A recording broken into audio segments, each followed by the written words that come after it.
Momentum में समय markets आते हुए जो पिछले हफ्ते के रेजिस्टेंस जोन्स थे उसको तो आज खुलते ही हम ब्रीच कर रहे हैं। हम 18,000 के पॉकेट्स को आसपास हिट करने की तैयारी कर रहे हैं।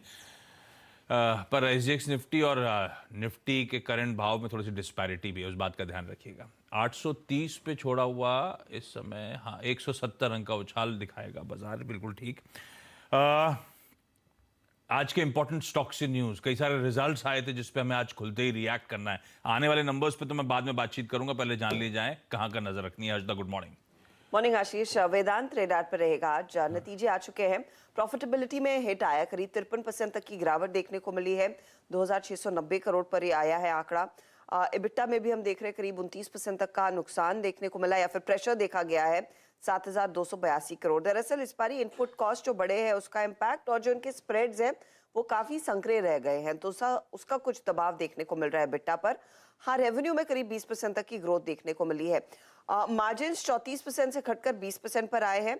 हालांकि एल्यूमिनियम बिजनेस में करीब 4% तक की सीक्वेंशियल ग्रोथ देखने को मिली है। जिंक सेगमेंट में एबिटा वाइज सीक्वेंशियल बहुत ही फ्लैट परफॉर्मेंस है, ज्यादा वहां पर प्रेजेंस बढ़ी नहीं है कंपनी की।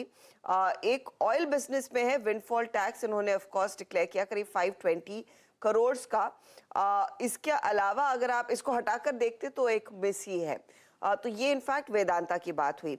एनटीपीसी और एनटीपीसी अगर आप देखें प्रॉफिटेबिलिटी पर प्रेशर देखने को मिला है, अनुमान से कम रहा है ये आंकड़ा। 3156 करोड़ के आसपास अपेक्षा थी, 3600 करोड़ के ऊपर का आंकड़ा देखने को मिलेगा।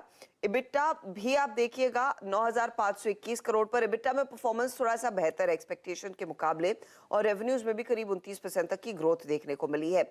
हालांकि जो इनके जॉइंट वेंचर्स है वहां पर लॉसेस आए, तो कंसोलिडेटेड बेसिस पर दबाव देखने को मिल रहा है मुनाफे पर। कंपनी ने कहा है कि जनरेशन वाइज करीब 12% इजाफा देखने को मिला है ईयर ऑन ईयर, और जो कोल का जो पीएलएफ है वो कम हुआ है, 74% के आसपास है। पिछले साल इसी तिमाही में 80% के करीब था। तो ये एनटीपीसी की बात हुई। लेकिन टाटा पावर के परफॉर्मेंस पर अगर आप ध्यान दें तो ये बेहतर है। यहाँ पर 935 करोड़ का मुनाफा कंपनी ने पोस्ट किया है, करीब 85% तक की ग्रोथ है। रेवेन्यू में 43% तक का इजाफा, एबिटा में भी करीब 6% तक की ग्रोथ देखने को मिली। मार्जिन्स हालांकि स्टेबल नहीं रहे हैं, 17% के मार्जिन्स 12% पर आए, लेकिन अक्रॉस वर्टिकल्स ग्रोथ देखने को मिली है। ईपीसी में हालांकि इंडिविजुअली अगर आप देखेंगे तो मार्जिन्स में वृद्धि जरूर देखने को मिली है, और इंडोनेशिया की जो कोल माइंस है वहां से कुछ मुनाफा इनके हाथ लगता हुआ दिखाई दिया है। तो ये बात हुई टाटा पावर की।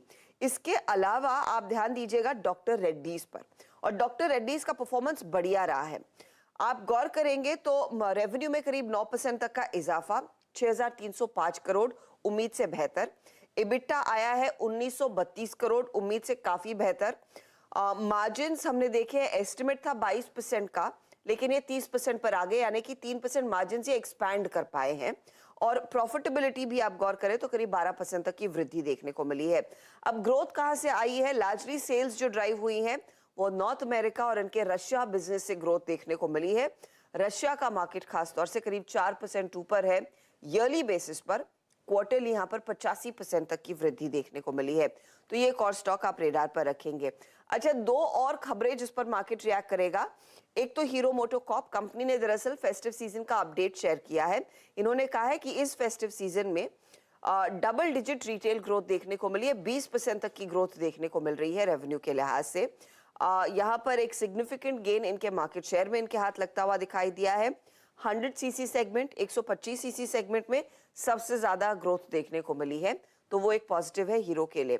दूसरी तरफ नायका, जहां पर फ्राइडे को हम बात कर रहे थे, वो lock in period pre IPO निवेशकों का जो 10 तारीख को खुलेगा, उसके बाद स्टॉक दबाव में था। हालांकि कंपनी की ओर से अपडेट आया, आपको याद होगा बोनस कंपनी ने इशू किया, उसकी जो रिकॉर्ड डेट थी वो फिक्स थी करीब 3 नवंबर।